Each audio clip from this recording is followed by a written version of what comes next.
Perfecto. Ok. Sí están viendo la presentación, ¿verdad? Sí. Ahora voy a dejar solo mi imagen para que el video no esté tan saturado. Bueno, entonces, todo lo que estamos viendo aquí, ¿no? Es pues estas interacciones que tenemos entre pues los metales y alguna, pues otra especie. Bueno, esta es una buena, digamos, definición de cómo formaremos un enlace, del tipo covalente con, pues, otra especie, ¿no? Entre dos especies. Entonces, si hablamos, ¿no? de esta definición de orbitales moleculares, ¿no? Ustedes se acordarán que, pues, lo más importante, ¿no? En este tipo pues, empleo de orbitales moleculares para ver qué tipo de interacción será, pues es analizar los orbitales frontera. ¿Se acuerdan cuáles son estos orbitales frontera?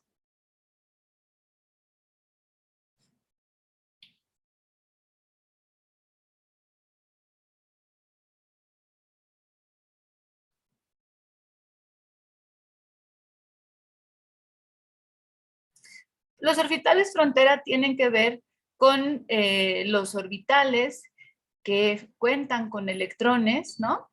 De alta energía y con los orbitales o los primeros orbitales que aparecen que ya no tienen electrones, ¿no? Entonces aquí estos pues son dos, ¿no? Por lo general el que vemos arriba es el LUMO, ¿no? Que es un orbital que no tiene electrones, y el HOMO, ¿no? Un orbital que tiene al menos un electrón o dos, ¿no? Entonces las siglas en inglés que los definen pues tiene que ver con Highest Occupied Molecular Orbital o el orbital de mayor energía ocupado con electrones y Lowest Unoccupied Molecular Orbital o el orbital molecular que no tiene electrones de menor energía. Entonces, esto es sumamente importante, ¿no? Para poder ver el tipo de interacciones que se puede dar entre dos especies, ¿no? Habíamos visto hasta ahora, por ejemplo, la definición de Lewis, por eso les preguntaba en un inicio, ¿no? La definición de Lewis habla de aceptación de par de electrones, ¿no? Lo que vemos esquematizado aquí tiene que ver más bien con estas formaciones de enlaces covalentes, ¿no? Donde hay un electrón por parte de una especie y otro electrón por parte de una segunda especie. En ese sentido, si observamos, en este caso estaríamos analizando pues los HOMO, ¿no? O los orbitales moleculares de mayor energía ocupados de una especie M, que puede ser el metal, y una especie L, que puede ser el ligante, y cuando hay una grande diferencia, ¿no? Entre estos HOMO, aquí mi línea obviamente no es muy recta, ¿no? Pero esta diferencia de energía que observamos aquí, pues me habla de una interacción, por ejemplo, más de un tipo iónica, ¿no? Cuando esta diferencia de energía, ¿no? Bueno, y aquí ya no es tan grande, ¿no? Esta delta E. Entonces puedo hablar de una interacción, como la que vemos aquí, polar, ¿no? O sea, ya no es tan grande como una iónica, casi una transferencia electrónica, o una polar. Y muchas veces cuando esa diferencia es prácticamente cero, ¿no? Entre estos orbitales moleculares, pues esto se trata de una interacción covalente. Imaginemos ahora el caso en el que pues aquí tendríamos que poner que no tuviéramos electrones, o para que tuviéramos más bien, pues el siguiente caso, ¿no? En el siguiente caso pensemos que más bien aquí no hay electrones, aquí sí tenemos un par de electrones, un par de electrones, un par de electrones, aquí no hay electrones, ¿no? Entonces, si no hay electrones en ese orbital de M, ¿qué tipo de orbital frontera será? ¿Será HOMO o será LUMO? LUMO. En ese caso, ¿no? Estamos viendo interacción del LUMO con el HOMO del ligante, ¿no? LUMO de M, HOMO de L. Entonces, si consideramos eso, también podemos ver que cuando hay grandes diferencias, mayores diferencias o muy altas diferencias de energía entre HOMO y LUMO, ay, perdonen, aquí ya estoy rayando todo. Entonces estoy hablando de unas interacciones iónicas o de transferencia electrónica. Más o menos estas diferencias de energía tienen que estar alrededor de 15 kilojoules por mol, ¿no? Si va eso arriba de 15 kilojoules por mol, entonces se trata de reacciones de transferencia electrónica, reacciones óxido-reducción.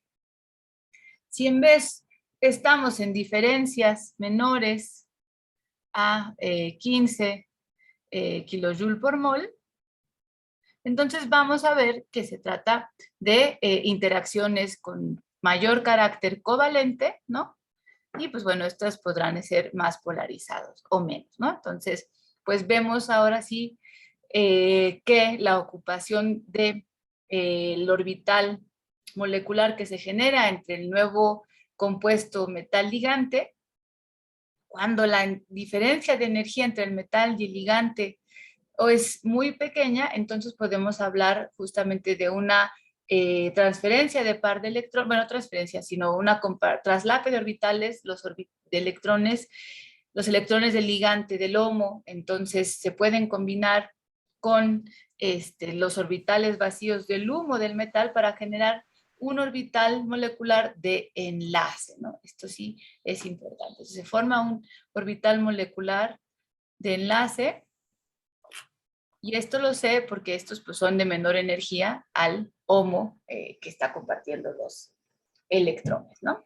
Entonces, esto también me puede ayudar a ver, por ejemplo, en algunas especies, ¿no? Donde podemos ver, por ejemplo, entre un fluoruro, un bromuro, las diferencias que hay, por ejemplo, entre el HOMO y el LUMO, ¿no?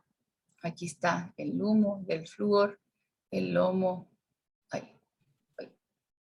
el HOMO del flúor, el del cloro va por aquí, el del bromo va por aquí, ¿no? Entonces vemos que estas diferencias son mucho más pequeñas cuando llegamos hacia al bromo. Y bueno, ya no se diga el yodo, lo voy a dibujar aquí, pero este tendría como que estos delta, ¿no? Para el yoduro.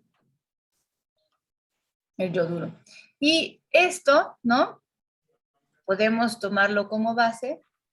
Se toma, por ejemplo, este parámetro, esta energía aquí que se conoce como nu o la dureza, ¿no?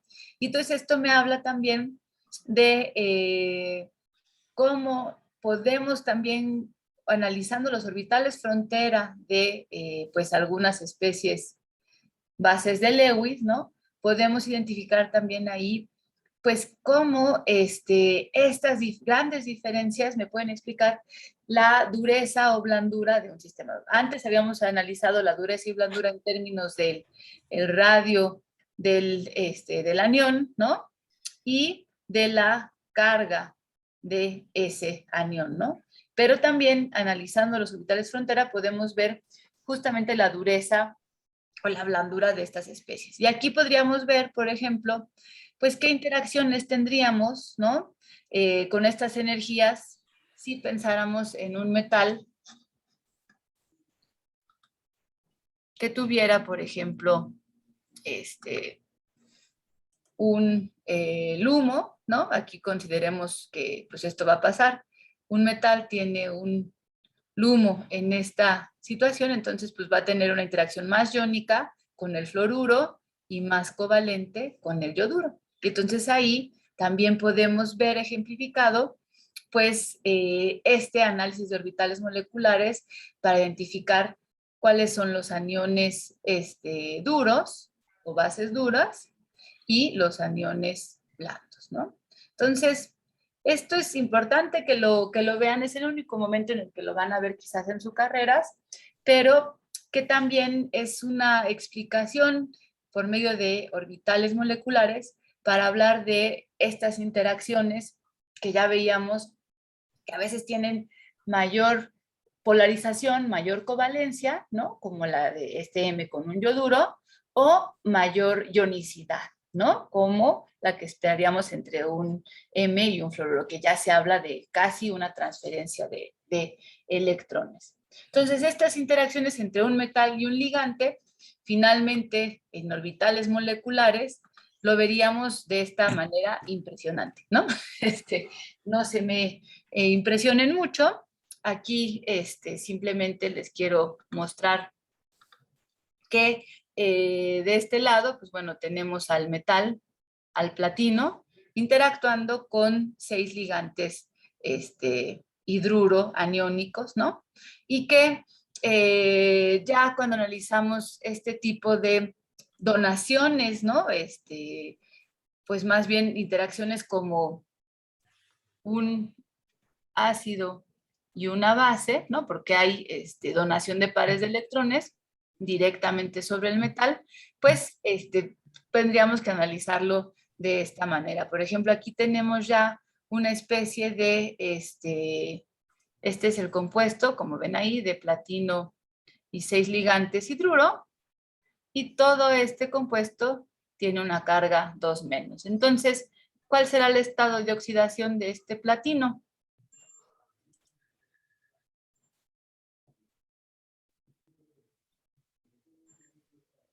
4 más.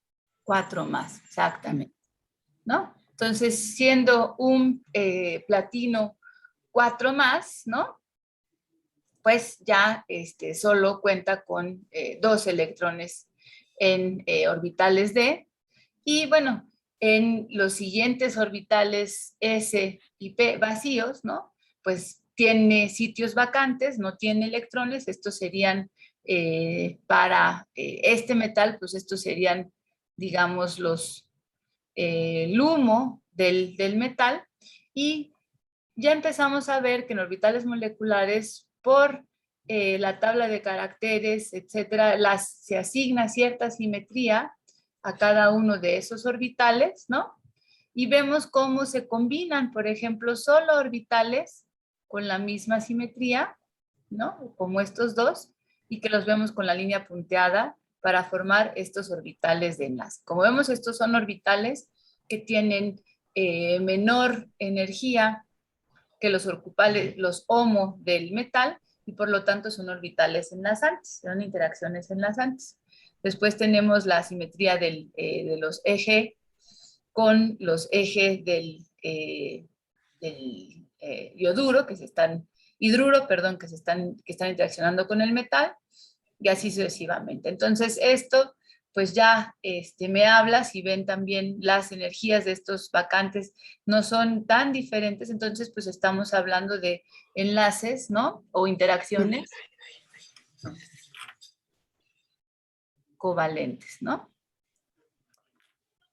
Esto es lo que estamos observando. Bueno, esto ya es algo más complejo. Aquí hay alguna información que podrían consultar para si están más interesados en este tipo de interacciones. Pero bueno, con esto pues relacionamos el último tema que vimos de orbitales moleculares, ¿no?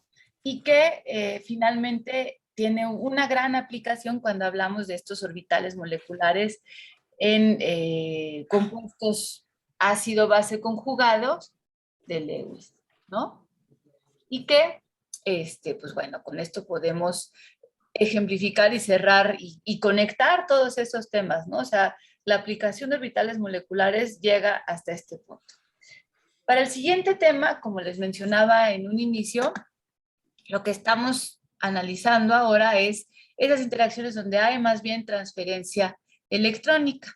¿Y qué pues formas o teorías tenemos los químicos para analizar estas reacciones donde hay transferencia de electrones? y qué aplicaciones les podemos dar. Nada más una pregunta. ¿Tienen dudas hasta este momento?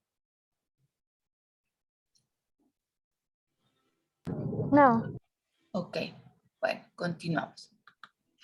Bueno, entonces, ustedes ya conocen, ¿no? Y han hecho y balanceado muchas de estas reacciones de óxido de reducción. Su primera introducción pues fue en Química General 1, ¿no? Donde pues hacen un repaso de estas reacciones y pues empezamos a utilizar diferentes métodos conocidos como la del ion-electrón para balancear estas ecuaciones, ¿no?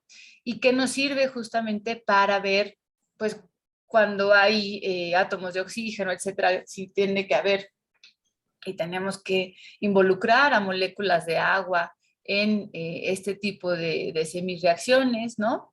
Y bueno, podemos ahí completar, por ejemplo, estas reacciones.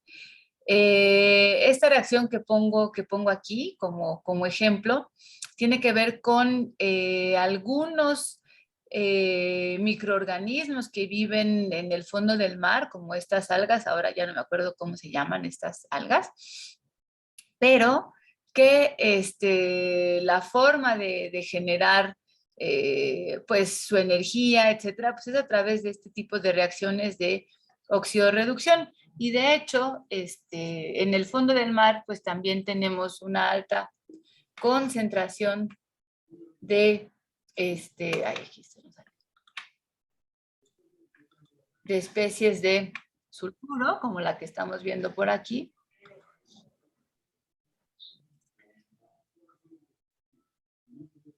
Hidrógeno, sulfuro, anión, ¿no? Acuérdense que como el agua, ¿no? Pues esta también, pues puede ser una especie que, pues con agua, pues genera esta base, ¿no? Esta base conjugada. Y esta base conjugada, pues bueno, también en el fondo del mar, ¿no? Puede hacer reacciones de oxidorreducción. Vean aquí qué le está pasando a este átomo de azufre. ¿Qué estado de oxidación tenía aquí?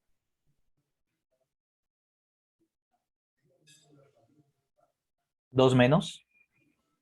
2 menos, sí. ¿Y cuál es el estado de oxidación del azufre en este punto? 6 más. 6 más, ¿no? Entonces, pues estamos viendo aquí una especie que ¿qué le está pasando? ¿Está perdiendo electrones Se oxida. o está ganando electrones? Está aumentando su número de oxidación, por lo tanto, se está aumentando y está perdiendo electrones a su vez, ¿no? Y de hecho, pues los vemos por aquí. Y aquí, pues bueno, lo que sí observamos, esta es una semirreacción de oxidación, ¿no? Es lo que estamos observando. Aquí nos haría falta ver, pues bueno, de dónde provendrán esos electrones, ¿no? Pero bueno, es un ejemplo para ver, pues bueno, que estas reacciones suceden continuamente, ¿no? En los microorganismos, etcétera, y que pues es la forma en la que estos, pues bueno, generan la energía, pues para poder sobrevivir en ambientes donde hay condiciones ácidas fuertes, ¿no? Y pues también hay ausencia de oxígeno, ¿no? Tenemos más bien solo agua, ¿no? Y esa es la reacción que estamos observando, ¿no? Entonces, pues bueno, este es alguno de los ejemplos de lo que sucede en la naturaleza y que pues son reacciones que pues comúnmente observamos, ¿no? En todo. Ya no se habla ahora de una de las grandes aplicaciones de oxidorreducción, pues que tienen las baterías, ¿no? Las baterías que utilizamos en los automóviles, etcétera, pues también basan mucho de su química en este tipo de reacciones. Entonces, como repaso a esta parte que, bueno, ustedes ya han conocido y por esta participación, pues podemos ver que el aumento en el número de oxidación se relaciona con la pérdida de electrones y con un proceso de oxidación. La disminución, en cambio, del número de oxidación se relaciona con la ganancia de electrones, de cargas negativas, y es el proceso de reducción. En todas estas reacciones, pues también tenemos que considerar que tenemos, pues, el agente oxidante, que es el que provoca la oxidación de otra especie y se reduce, por lo siempre están en equilibrio, y un agente reductor que provoca la reducción de la otra especie y por ende se está oxidando. Estas semirreacciones, pues bueno, tenemos aspectos termodinámicos para estudiarlas, ¿no? Y estos aspectos termodinámicos para estudiar este tipo de reacciones, pues ahora no lo hemos visto, pero vamos a ver cómo se relacionan con, pues, el delta, ay, perdón, estoy equivocando de paso, con el delta G de formación de estas especies. Vamos a verlo más adelante, pero por ahora, pues nada más quisiera que analizáramos qué sucede en este tipo de celdas, ¿no? Fotovoltaicas, en las que, pues lo que estudiamos, ¿no? Es justamente esta transferencia de electrones y le damos un valor, ¿no? Como el potencial de media celda para poder analizar esta fuerza de transferencia de electrones, qué tan fácil se ejerce, etcétera. Entonces aquí vemos que observamos primero esta reacción de qué le está pasando aquí al hidrógeno, qué estado de oxidación tiene aquí. +1. Y aquí, 0. exactamente. Entonces, al tener esto, ¿qué le está pasando? ¿Está reduciéndose o aumentándose su estado de oxidación?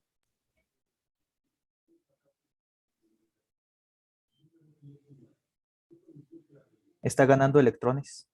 Está ganando electrones, se está reduciendo, ¿no? Entonces, aquí vemos, ¿no? En estas celdas, pues se considera o se normaliza, digamos, el potencial de reducción del hidrógeno, ¿no? Y, pues bueno, se ejemplifica que este tiene un potencial, se hace equivalente a 0 para obtener normalizados los valores con respecto a el potencial de reducción del hidrógeno. La forma en la que se relacionan delta G y la constante de velocidad, ¿no?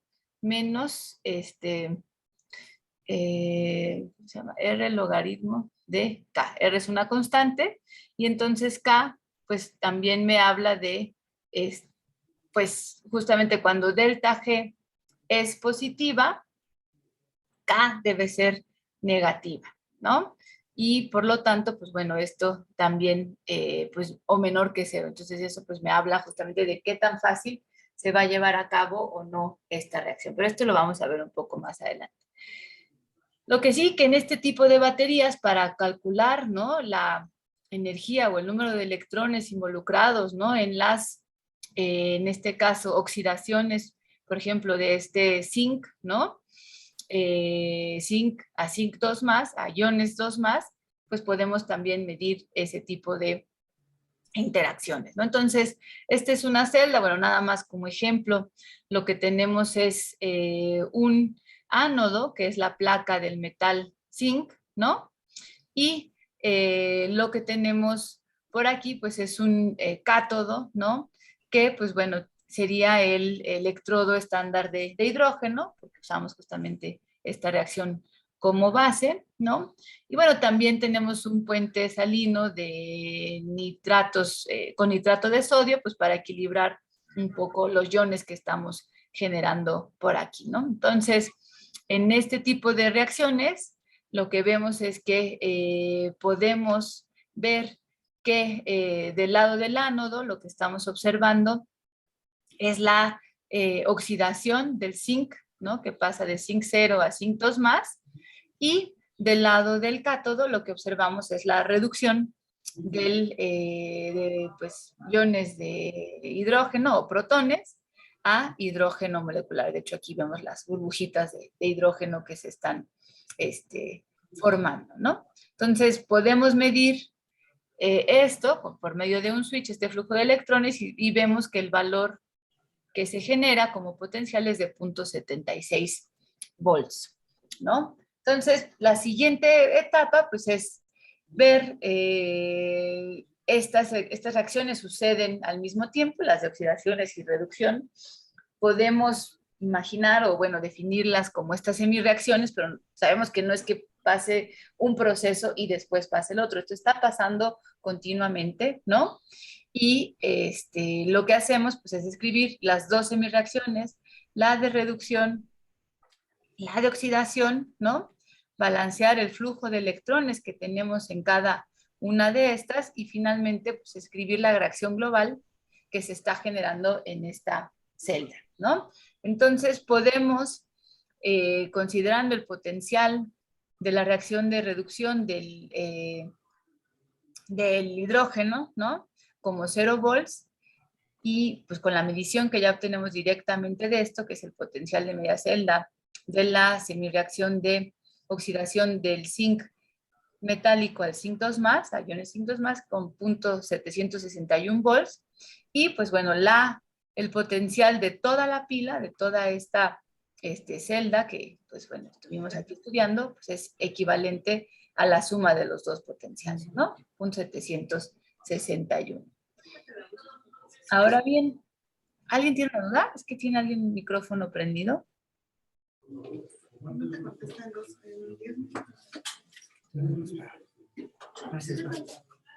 No sé quién tiene el micrófono prendido, pero les voy a pedir que lo apaguen, por favor, para que no interfiera. Entonces, para que una reacción, ¿no? Se pueda realizar por lo mismo que estamos realizando de delta G, que está relacionado justamente con la espontaneidad de un proceso, tenemos que esperar que el potencial total de la pila sea mayor que 0, ¿no? Esto es, digamos, lo más importante. Podemos de aquí empezar a hablar de definiciones como el par redox, ¿no? Que se genera, que siempre está escrito por la especie oxidada primero y después la especie reducida, ¿no? Y al tener este tipo de par redox, lo que me está diciendo es que vemos que el potencial se está cambiando de signo, ¿no? En este caso. Porque en este caso, lo que yo estoy haciendo en realidad, pues es la reacción inversa, ¿no? Más 2 electrones, pues me genera zinc metálico, ¿no? Y al ser la reacción inversa, pues cambia su signo, ¿no? Entonces, ustedes van a encontrar en la literatura, pues, siempre estos par redox, esta representación de par redox, y muchas veces con el potencial asociado a ese par redox. Recordando que siempre se escribe en este par redox siempre la especie oxidada primero y después la especie reducida, ¿no? Entonces, como vemos aquí, sí, el potencial de un par redox es menor que 0, lo que vamos a esperar es que más bien zinc 0 oxida a los protones para dar zinc 2+ e hidrógeno 2+. Entonces, en esta reacción, ¿no? Lo que ya estamos viendo, si este se oxida, zinc es el agente reductor y si el protón se reduce, pues el protón es el agente oxidante, ¿no? Entonces, estas son definiciones que vamos generando para poder entender esta química redox, ¿no? Y sobre todo, pues, recuerden que nuestro gran objetivo, ante todo, pues es ver si una reacción será posible.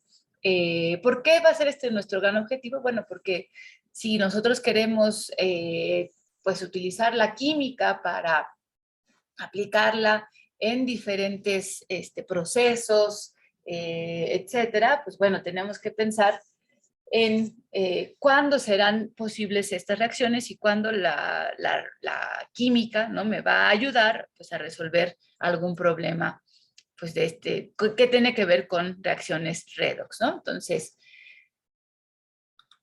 más potenciales redox como los que podemos ver aquí, ¿no? Aquí tenemos, ay, perdonen ustedes.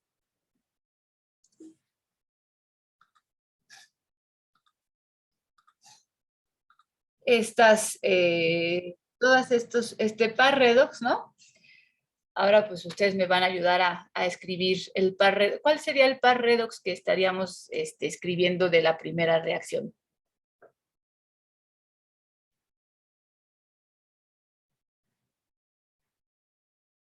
De este potencial 2.87.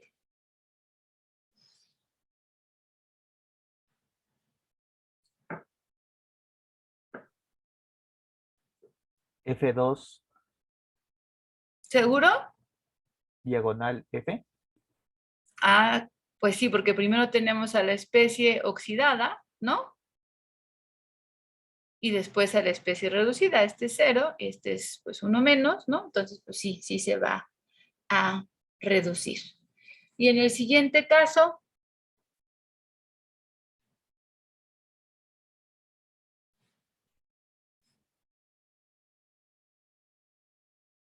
voy a poner de este lado para que no se me mezcle. Manganeso 2 más diagonal permanganato. Pero ¿cuál es el estado de oxidación del manganeso en ese permanganato? Tienes que analizar justamente el manganeso.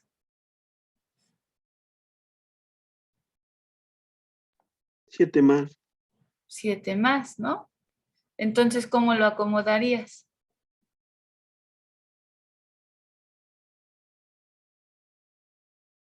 Entonces sería al revés, ¿no? Permanganato diagonal manganeso 2 más. Exactamente. Ese es el par redox que estamos ejemplificando aquí. Ahora, pues alguien más, el siguiente, el de 1.36. Cloro 2 diagonal cloro menos. Cloro menos, ¿no? Ahora en este caso, pues también díganme los estados de oxidación que estamos viendo de este dicromato.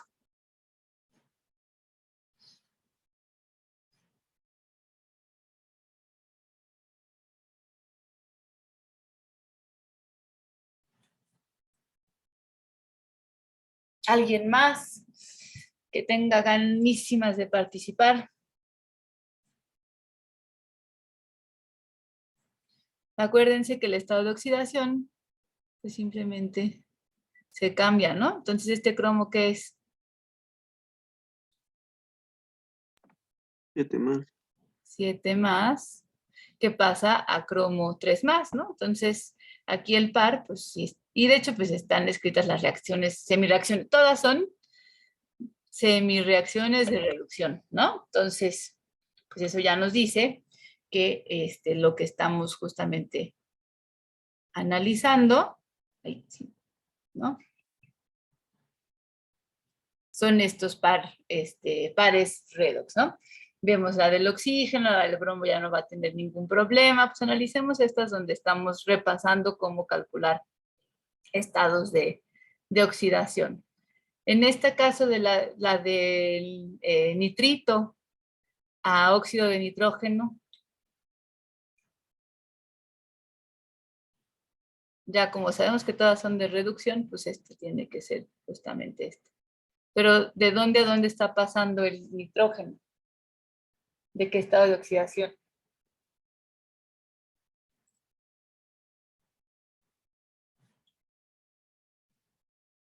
Este está fácil, ¿no? 2 más.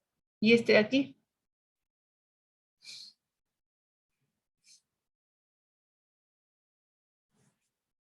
De 5 más. De 5 más, ajá, a 2 más, ¿no? Exacto, lo estamos viendo cómo se reduce. La plata ya no tiene grandes problemas, el hierro tampoco. Vean, por ejemplo, el permanganato aparece con esta especie de permanganato a manganeso 2 más. Y aquí también tenemos permanganato en punto 59. Pero ¿a qué y qué se está generando aquí? Aquí el permanganato, pues ya me habían dicho que era 7 más, ¿no? El dióxido de manganeso,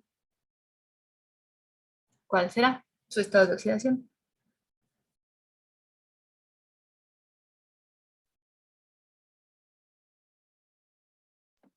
En esta especie, ¿cuál es el estado de oxidación del manganeso?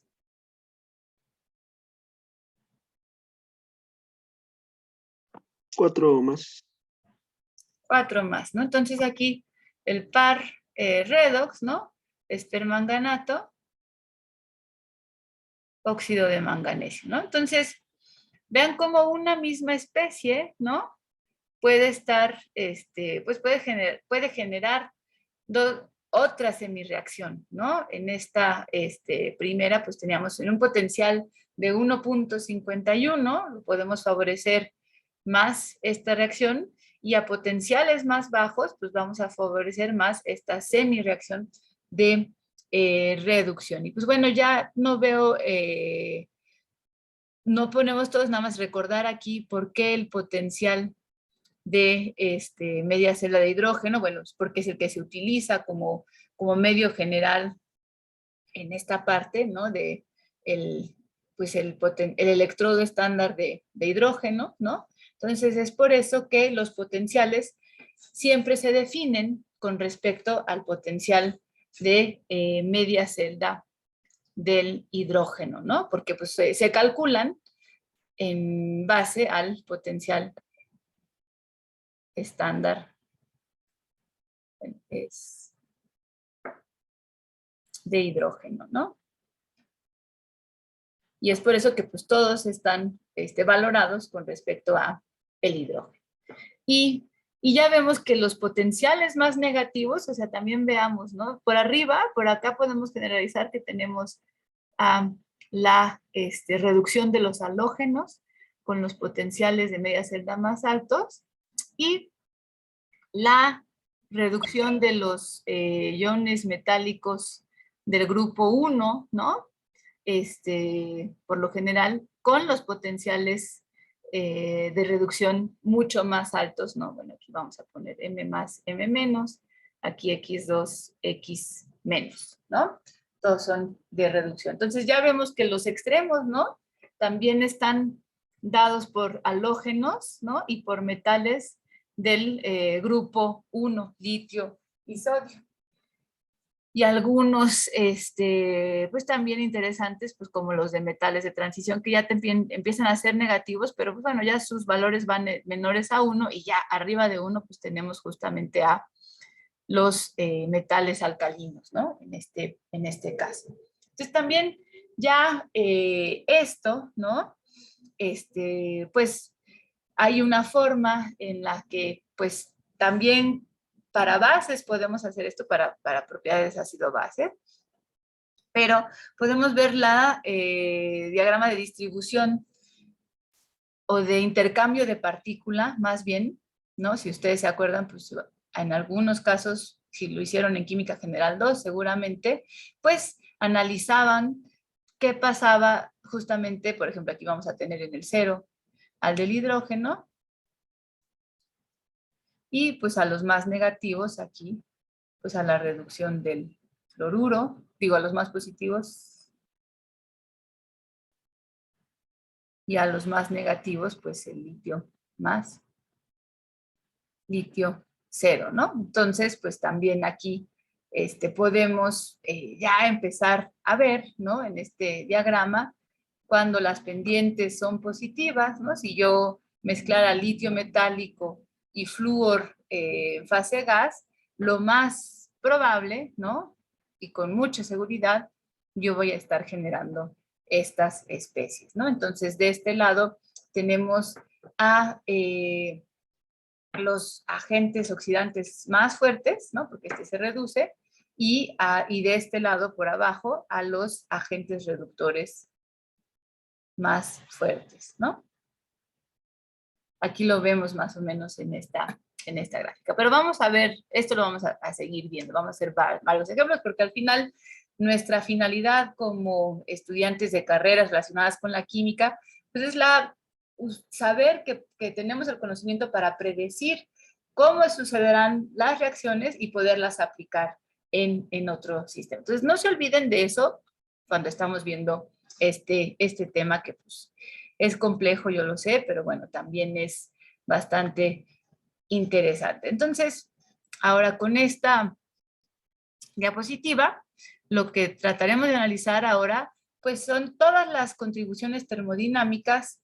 Si se acuerdan, esto se parece mucho al ciclo de Born-Haber, ¿no? Aquí alguien me puede decir cuál es la reacción global que estoy queriendo analizar. Si yo tuviera que escribirla.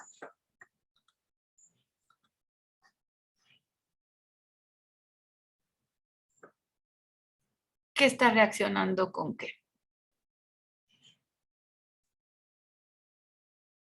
Bueno, aquí es un metal, ¿no? Como la que estábamos dibujando del litio y el flúor, ¿no? Prácticamente, pero bueno, aquí lo que estamos dibujando pues sería un metal, o la reacción de la pila que observábamos antes, ¿no? Que en este caso era el zinc y el hidrógeno acuoso, ¿no? Que pues está generando iones de ese metal originalmente, más hidrógeno, ¿no? En fase ácida. Esta es la reacción global. Entonces, vemos, ¿no? Que igual que en un ciclo de Born-Haber, lo que hacemos primero, pues es la sublimación de este metal a la fase gas, ¿no? O atomización. Entonces, pues vemos esta entalpía de sublimación justamente para llegar a esta parte. ¿Y qué está pasando en este paso? De aquí a acá.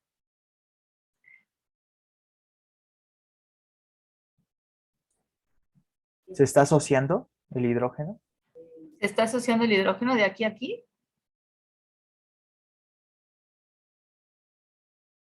¿Qué le está pasando a M? ¿Ionizando?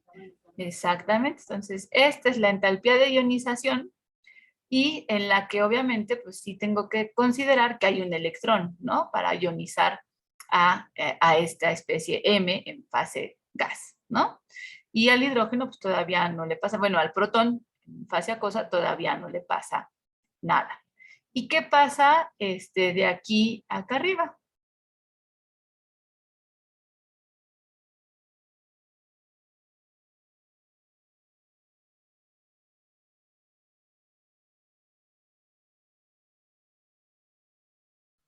¿Se está hidratando? No, fíjense qué le pasa aquí. ¿Y por qué ¿Es está como la negativo? disociación? Se está deshidratando, ¿no? Ah, ok. Está pasando de protón en fase acuosa a protón en fase gas, ¿sí? Entonces esta sería pues la deshidratación de ese protón en fase acuosa a esta en fase gas, ¿no? ¿Y qué está pasando ahora en este proceso?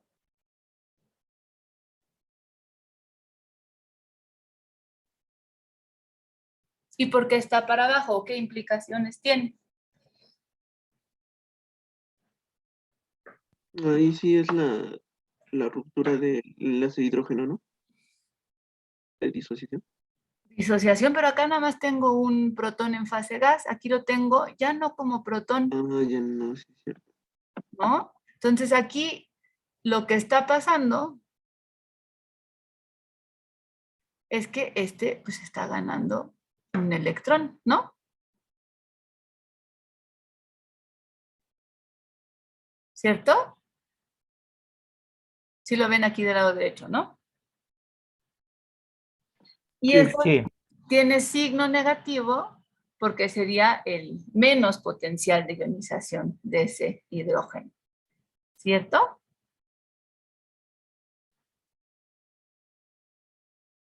¿Sí? En uno únicamente, ¿no? Y Sí. entonces, Entonces ahora sí, lo que vemos como parte negativa, no estamos disociando un enlace, sino que estamos formando un enlace hidrógeno-hidrógeno, pero eso es un medio, ¿no? Y entonces pues aquí es esa fase, este hidrógeno, ¿no? Lo que le está pasando es que está pasando a un medio de hidrógeno molecular, dihidrógeno en fase gas, ¿no? Entonces ya tenemos aquí estas especies y el último proceso que vemos aquí, ahora sí, ¿cuál es?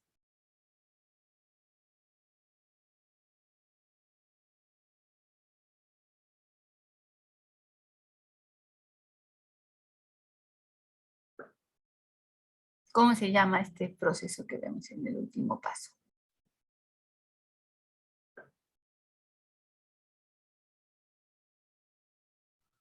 Ahora sí se está hidratando, ¿no? Ahora se hidrata el catión, ¿no? Estamos viendo esa hidratación del catión metálico, ¿no? Entonces, bueno, y ahora sí, ya cumplimos, ¿no? Con pues las especies o el ciclo de Born-Haber para analizar todas estas formaciones, ¿no? Entonces, aquí lo que es bien interesante es que en este caso, en este diagramita, ¿no? Que sí va con respecto a la energía, pues vemos cuáles son los procesos más que requieren mayor energía y cuáles son los procesos que liberan mayor energía. ¿Cuáles son esos? De todas estas procesos que fuimos analizando.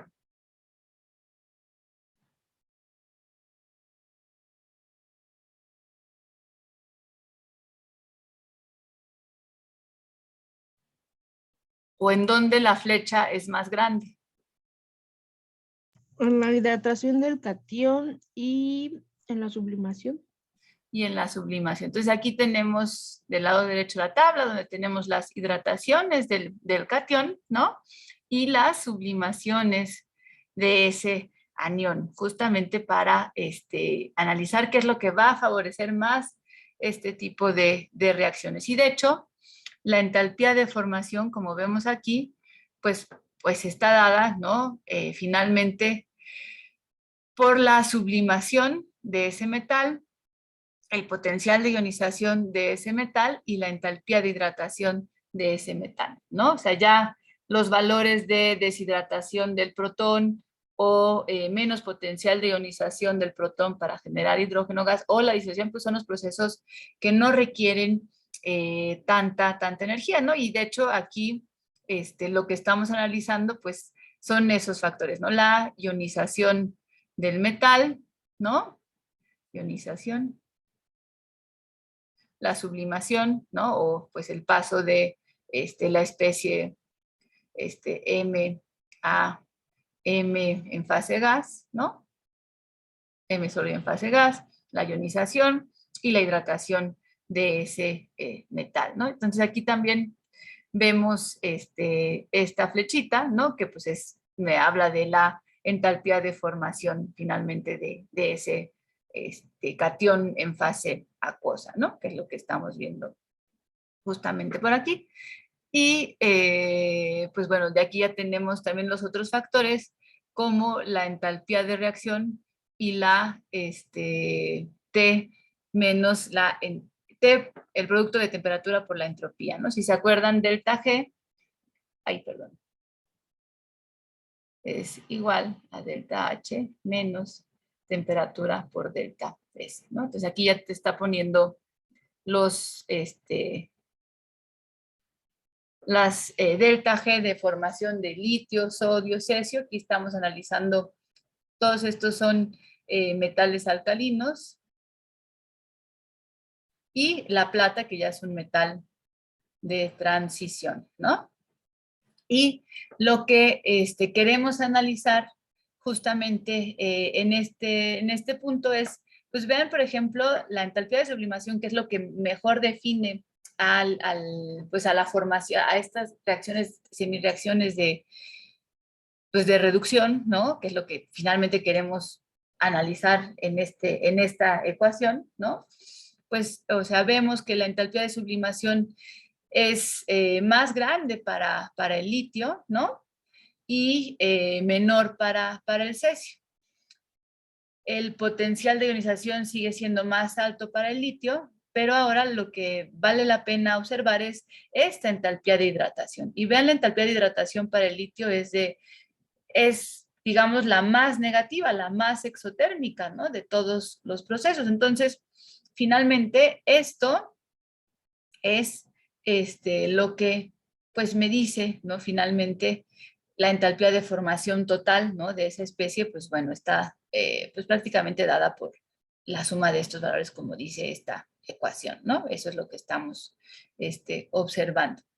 Pero ya las entalpías de reacción de estos procesos, ¿no? Son, pues, no hay una diferencia muy grande entre sodio y cesio, ya hay una, digamos, mayor para el litio.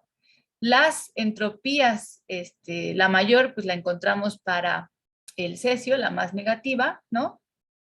Y el delta G final, ¿no? Que estamos observando es pues de mayor energía, o sea, el mayor valor lo tenemos justamente para el litio. Y vean cómo se relaciona eso con el potencial de reducción de media celda. Es el más negativo para el litio, le sigue el del cesio y finalmente está el de sodio. Entonces no hay una tendencia periódica porque, pues bueno, aquí tenemos que considerar también pues los potenciales de ionización y las hidrataciones de cada uno de estos aniones, ¿no? Por último, ya para la del plata, vean cómo cambia totalmente el valor, ¿no? Ya la entalpía es negativa, la entropía es negativa y el delta G también es completamente negativo, justamente para la plata. ¿Y por qué? Pues bueno, también tenemos valores de potencial de ionización muy altos y sobre todo la sublimación de plata pues requiere también mucho mayor energía. Entonces, como conclusión, para poder llevar a cabo estas reacciones, bueno, tenemos que considerar la atomización, la ionización de metal y finalmente la entalpía de hidratación, que son los que finalmente van a regir el valor esperado de potencial de ionización que voy a obtener, ¿no? Entonces, aquí entre estos puntos, pues el que gana en entalpía de hidratación es el litio, ¿no? En entalpía de hidratación. Gana también en entalpía, bueno, no gana en entalpía de sublimación, lo hace la plata, ¿no?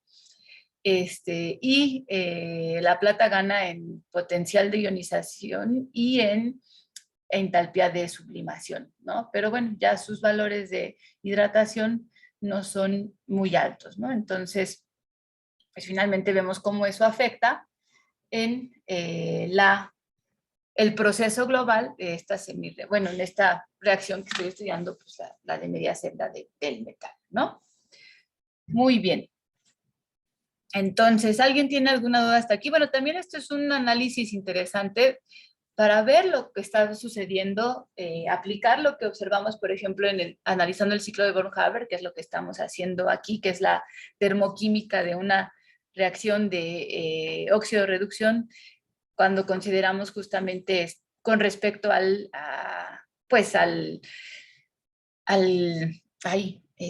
hidrógeno, ¿no? Que es lo que estamos utilizando como base para determinar los potenciales de media celda de cada una de estas semirreacciones de reducción, ¿no? Entonces vemos, pues, cuál es el impacto justamente de recordar estas entalpías de sublimación, estas entalpías de hidratación y estas potenciales de ionización. Como recordatorio, ¿por qué es más grande la entalpía de hidratación del litio que la del sodio o la del cesio? ¿De qué depende esa entalpía de hidratación?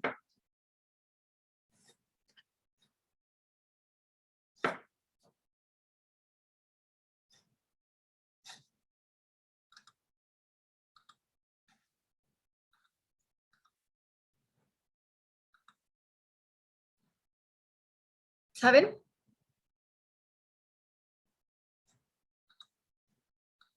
O bueno, empecemos por definir qué es esa entalpía de hidratación, cómo se la imaginan, cómo la podrían describir.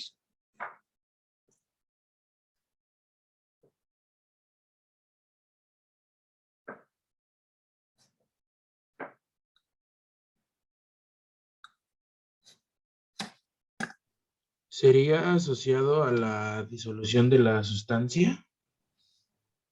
Bueno, ¿qué tan soluble? ¿A eso te refieres? Sí. Si algo es más soluble, pues puede ser porque tiene una mayor interacción los iones, ¿no? Con las moléculas de agua.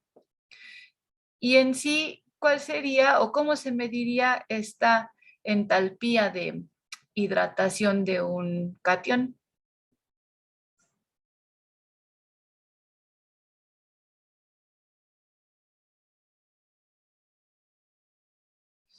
O sea, ¿qué implica, no? Que yo haya pasado aquí de poner entre paréntesis catión en fase gas y catión en fase acuosa. ¿Qué le pasa? ¿Cómo se ve este catión en fase acuosa? O en fase, bueno, en fase gas solito, ¿no? O sea, un catión ahí, feliz de la vida. Y en fase acuosa, obviamente ya hay moléculas de agua, ¿no? Y si se acuerdan, voy a regresar para que se me borre todo y tener un poquito de espacio. En fase acuosa, lo que observaríamos, ¿no? Sería pues justamente a este catión. ¿De qué dependerá el número de moléculas que estén alrededor de él?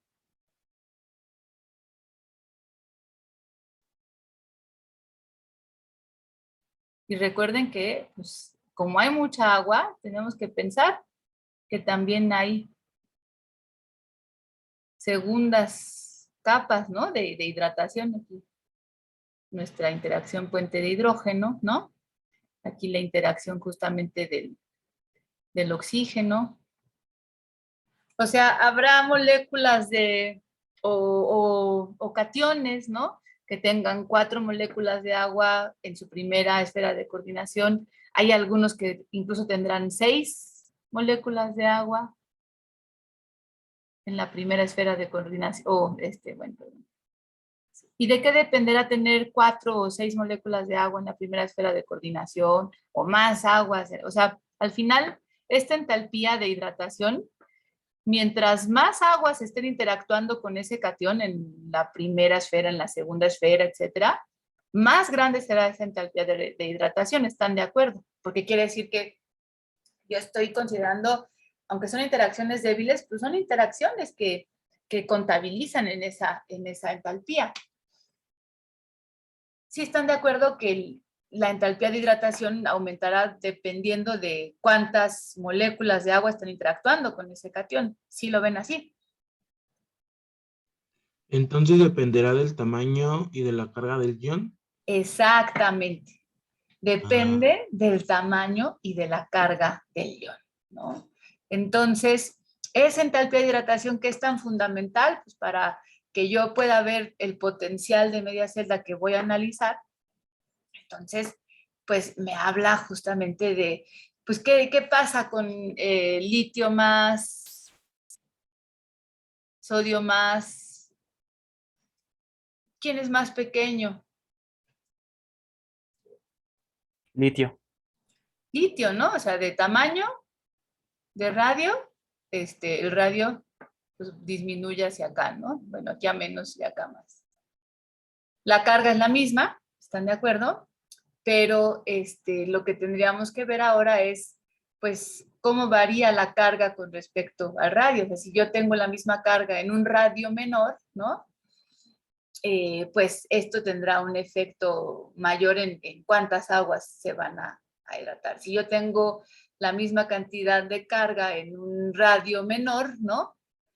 Lo estoy viendo por aquí, bueno, o sea, en un radio mayor, perdón, o sea, la misma carga en un radio mayor, cesio con respecto al litio, pues sí, va a tener una menor densidad de carga y entonces va a tener una menor interacción con las moléculas de agua, menor entalpía de hidratación. Para el caso de la plata, ya aquí recuerden que pues tenemos también pues más efectos con los metales de transición, un poquito más variables, ¿no? Y entonces aquí también tenemos que obedecer algo con respecto a la electronegatividad también, ¿no? O sea, la electronegatividad pues también Si estamos hablando de cuánto atrae las cargas este metal de los oxígenos, ¿no? Entonces tenemos que pensar también en la electronegatividad de ese anión, ¿no? Entonces, ¿cómo varía la electronegatividad del litio al cesio?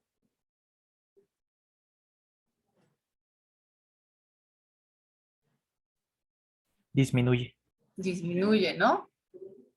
O es menos electronegativo, ay, perdón, no, al revés, ¿verdad?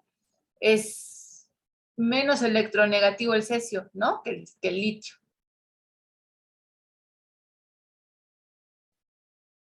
Menos y más, ¿cierto? Entonces, más electronegativo el litio, pues más capacidad de atraer a las otras especies. Habría que ver cuál es la electronegatividad de la plata también para ver cómo afecta esto, ¿no? ¿Cierto? Pero bueno, entonces hay que identificar, ¿no? Sobre todo por ejemplo, ya de entalpía de sublimación no analizamos mucho de qué dependerá, ¿no? Esas interacciones metal-metal, para que yo pues, finalmente rompa ese enlace y pueda sublimar un átomo pues, de un bulto sólido, ¿no? A un átomo de ese metal en fase gas, ¿no? Pero, pues prácticamente aquí, como vemos, en los procesos, es justamente la entalpía de hidratación la más determinante, ¿no? En cuanto a su relación con el potencial de media celda, ¿no?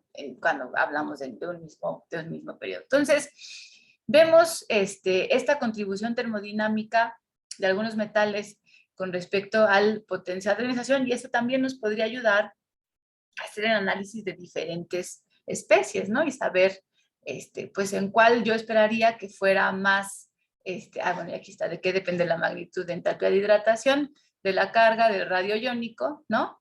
Esto es lo que estábamos observando aquí, bueno, sodio con respecto al cesio, bueno, aquí tenemos también de magnesio a bario, de aluminio a lantano, ¿no? Y vean cómo, según la carga, la entalpía de hidratación va aumentando, ¿no? Sodio, magnesio, aluminio. Lo mismo pasa para en el mismo periodo, cesio, bario y lantano, ¿no? O sea, mientras más cargado esté el anión, la entalpía de hidratación será mucho mayor, ¿no? Y también depende, como les decía, pues de la electronegatividad. Entonces, consideremos aquí los iones con electronegatividad menor que 1.5 o electronegatividad mayor a 1.5, a ver si no aparece la plata por aquí, bueno, tenemos magnesio, calcio, estroncio, bario, ¿no? De un lado, y más electronegativo en la familia, pues berilio, ¿no? Y vemos, también el berilio es más pequeño, y sí tiene también una buena, una entalpía de hidratación bastante alta, ¿no? El calcio, el estroncio y el bario, pues van en valores mucho más pequeños. Aquí estamos viendo puros cationes metálicos de metales de transición, ¿no? Entonces vemos del zinc al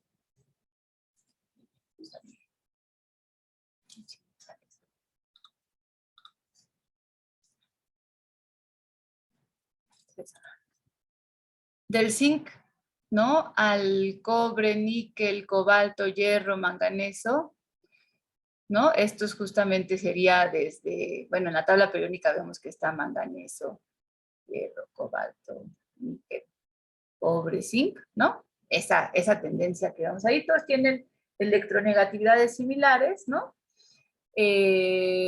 Sí, obviamente, mientras el radio va en aumento, la entalpía de hidratación va en disminución, ¿no? O sea, si el radio aquí, pues bueno, más o menos, ¿no? Porque el níquel no es más grande que el cobre, el cobalto y el zinc están más o menos y tienen más o menos el mismo valor de entalpía de hidratación con respecto a su tamaño. El hierro y el cobre están con la misma entalpía, con la misma tamaño, y también su entalpía de hidratación es bastante similar, ¿no? Es lo que estamos viendo. Y el manganeso, pues, es el más grande, y su entalpía con respecto a todos estos es la menor. Del zinc al cadmio, ¿no? Que están en la misma familia, ¿no? Vamos viendo que va de menos 2000 hasta menos 1800. Y la electronegatividad sí va ligeramente en aumento del zinc al cadmio. Recuerden que aumenta la electronegatividad en metales de transición hacia abajo de la familia, al contrario de lo que sucede en metales alcalinos y alcalinoteros, donde la electronegatividad va en disminución a lo largo de la familia, ¿no? Y la electronegatividad, al ir en disminución a lo largo de esta familia, pues vamos viendo cómo sí disminuye, ¿no? Igual que, bueno, y también que lo mismo que el radio. Eso es lo que sí estamos observando, ¿vale? Entonces, también los factores de electronegatividad impactan, ¿no? En los valores de entalpías de hidratación, ¿no? En tanto que, como les decía, pues estamos midiendo qué tan atraído estará ese ion, ¿no? Por la carga negativa que está en el átomo de oxígeno en la molécula de agua, ¿cierto? Entonces, desde aquí ¿tienen alguna duda?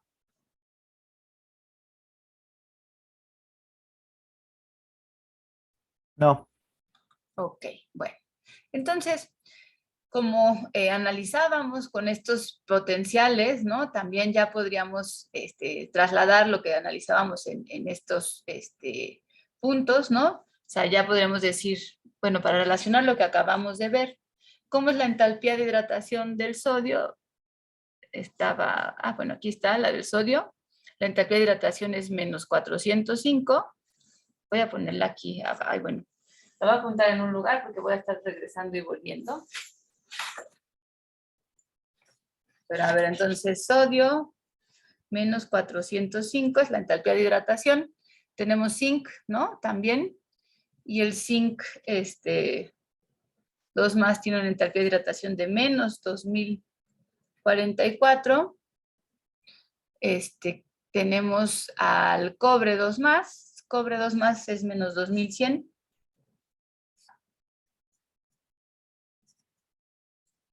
Y la plata más, que la teníamos acá, creo que estaba aquí, no, está aquí.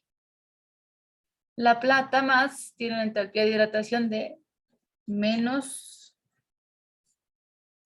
468. Entonces, bueno, llegando a este punto, ¿no? Pues el cobre 2 más sí tiene la entalpía de hidratación mayor, el potencial de ionización también es más grande que respecto al sodio, etcétera.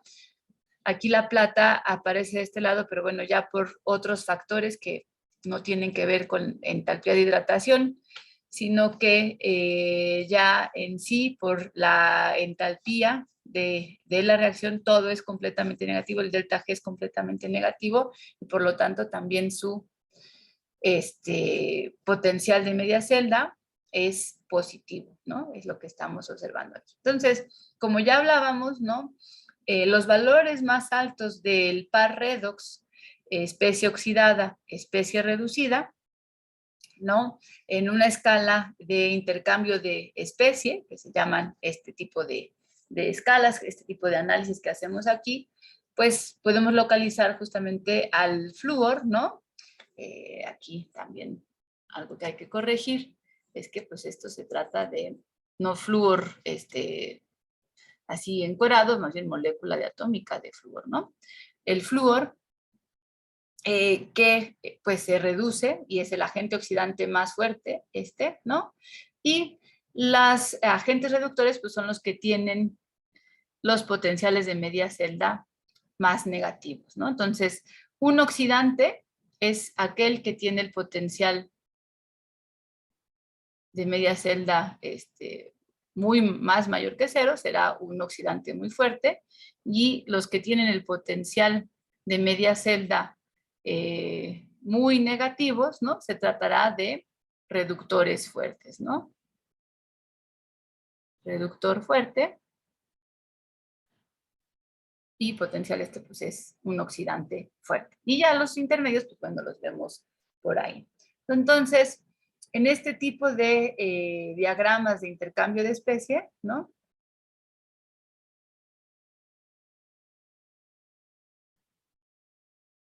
Podemos ver, ¿no? ¿Cuáles son las reacciones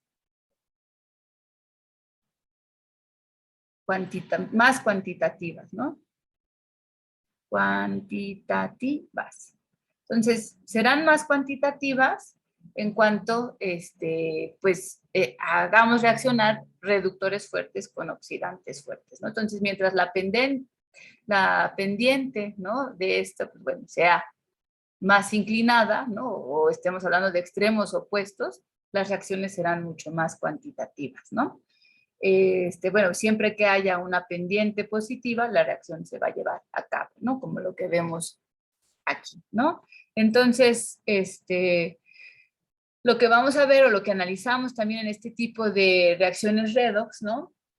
Es que cuando la suma algebraica de estos potenciales redox es positiva, pues entonces la reacción puede llevarse a cabo. Cuando utilizamos esta escala de intercambio de especies, donde graficamos el potencial de media celda, podemos ver justamente que si la pendiente es positiva, la reacción será cuantitativa, ¿no? Que es lo que estamos viendo aquí. Entonces tenemos el dicromato, ¿no?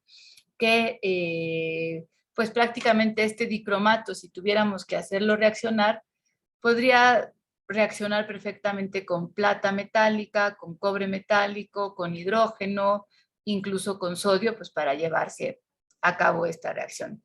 Pero en vez, si tenemos protones en disolución, ¿no? No, posiblemente no logremos hacer la oxidación de cobre o plata o cromo 3+, pero pues sí podrá reaccionar justamente con hierro 2+ o con sodio metálico, pues para generar estas especies, ¿no? Entonces, esto pues es la verdad una de las utilidades más amplias que se le da a esto, pero recuerden, esto no es una escala de, o sea, lo estamos poniendo en una escala de potencial, pero estos se llaman diagramas de intercambio de especie, ¿sí? Así se conocen. Si utilizamos el potencial como escala, entonces podemos utilizar la pendiente positiva para generar. Estos mismos incluso se llegan a utilizar, nada más para no confundir, con pKAs, ¿no? Y con pKAs, por ejemplo, podríamos acordarnos de la especie del ácido perclórico, ¿no? El ácido. Y aquí pues podríamos poner el HCl, cloruro, etcétera.